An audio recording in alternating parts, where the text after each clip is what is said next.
Good evening, everyone. Thank you for having me here.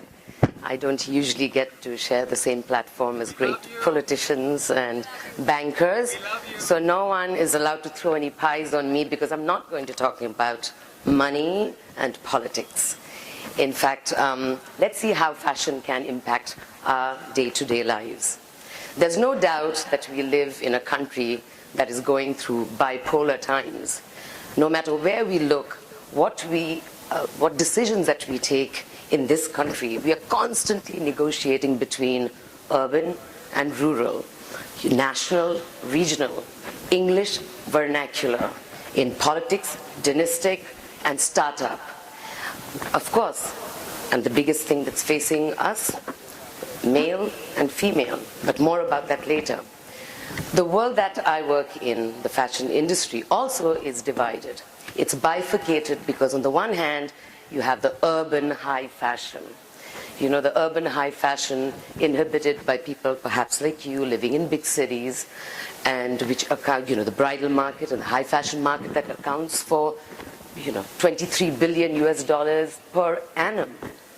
On the other hand, you have artisanal fashion, you have the world of handicrafts, textiles, and rural India, which employs about 34.5 million artisans that span the length and breadth of our beautiful country. So I feel, looking forward, the challenges that we have as a fashion industry, as consumers that you and I are, what are we going to do to bridge the gap between grassroots and glamour?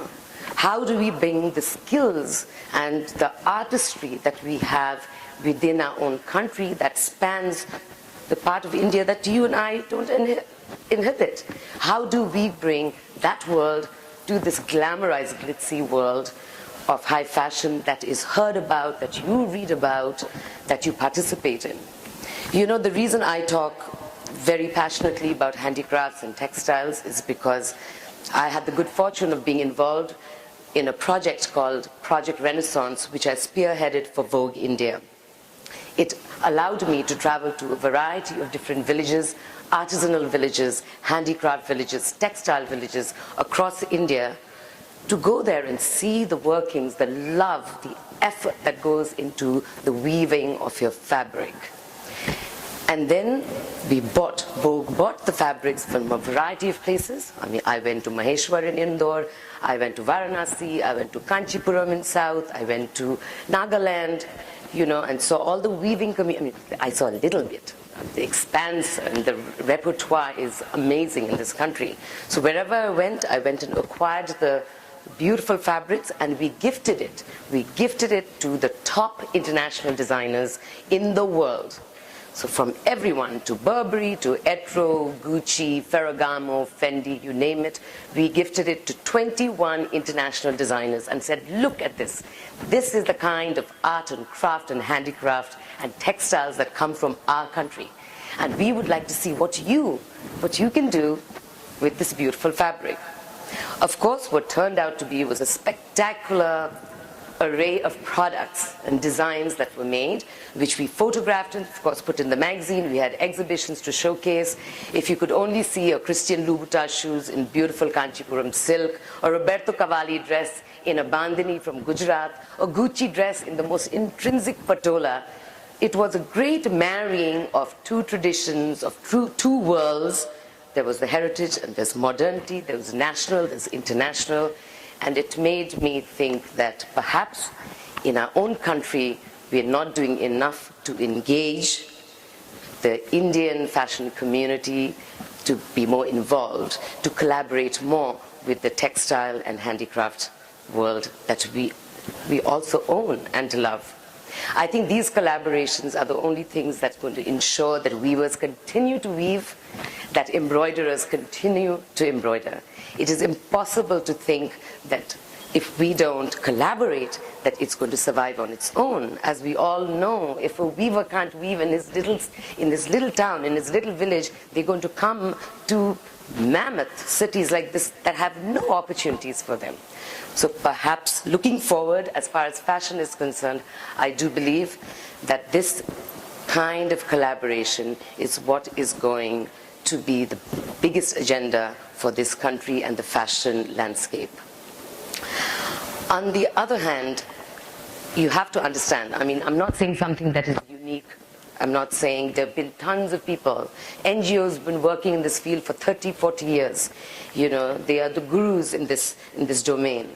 But I just feel that as young people, all of you out there, we've got to find ingenious, indigenous means to be able to collaborate.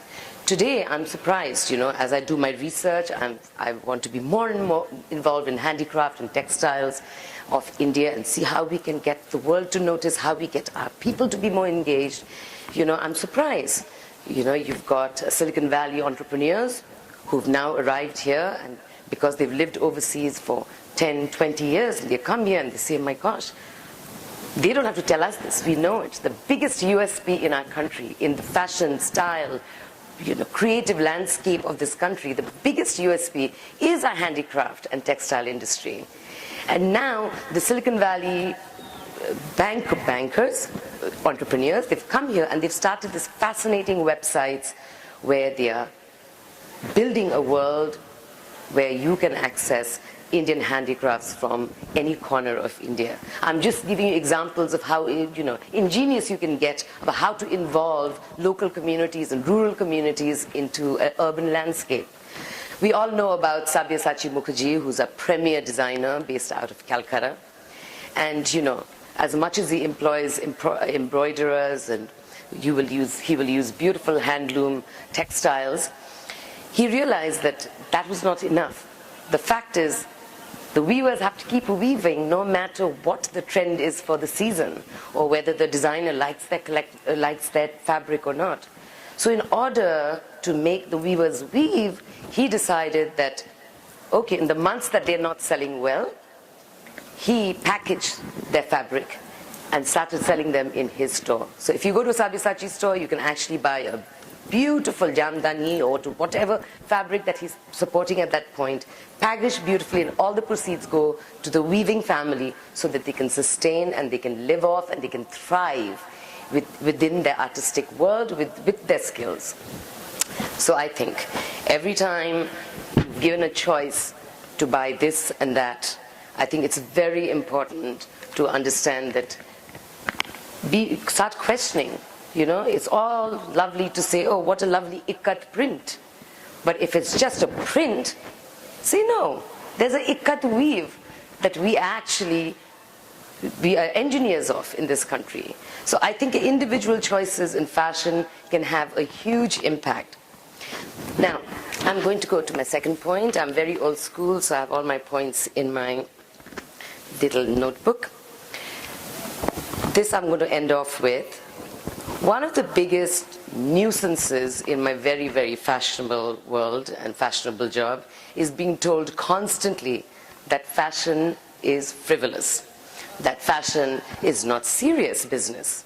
The fact is, globally, it's a $1.5 trillion US industry that impacts the lives of billions of people all across the world. Even in your very city, when there is a fashion week, they call it a week, but it's about 3-4 days, the editorial impact, the amount of editorial that they generate is worth about 60 to 75 crores for those 3-4 days. They generate 20 to 30 hours of television time for those 3-4 days, more than 2,500 impressions on social media just for those few days. The magazine that I work with, the other fashion magazines, other lifestyle magazines, you know, we put the top Bollywood stars on our covers. These Bollywood stars, these wonderful actresses, on the one hand, they have millions of followers on social media.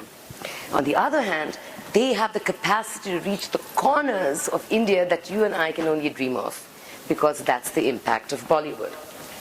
So let's just say fashion is married to Bollywood. Bollywood is married to the rest of the country. So don't you think that it is time for you and me to ensure that we engage these big voices towards the cause of women, towards the cause of disenfranchised, the minorities? I feel it is our right to ask them. We have made them popular. They the amount of influence that they harness, we have to hold them responsible to take up a stand. I think the best thing that I've learned in my job, as much as, I'm not your typical fashionista, is that there is this incredible power that fashion does wield. And whichever way you slice it, there is no doubt it is the power of influence. And we have to use fashion as a tool of communication too. We have to use it as a platform and a catalyst for change. It is happening the world over. To take an example, even though there are many, many international brands doing this, Gucci, they have an incredible project of philanthropy called Chime for Change. They raise millions of dollars and they support 210 projects in 81 countries to empower women in the fields of gender bias, health, education. And that is a fashion company doing it. I think we need to hold our fashion companies, when you buy things, when you buy anything, what is the ideology of that brand? What does it stand for? If you start questioning that, then perhaps fashion philanthropy is something that can be a huge catalyst for change. And I'm saying this to you because I, like you, we are all consumers. And it's one thing to call yourself, I'm a fashion conscious person. But where you're going to become an incredible citizen is when you say, I am going to have a fashion and a social conscience. That is going to be the big step. Thank you very much.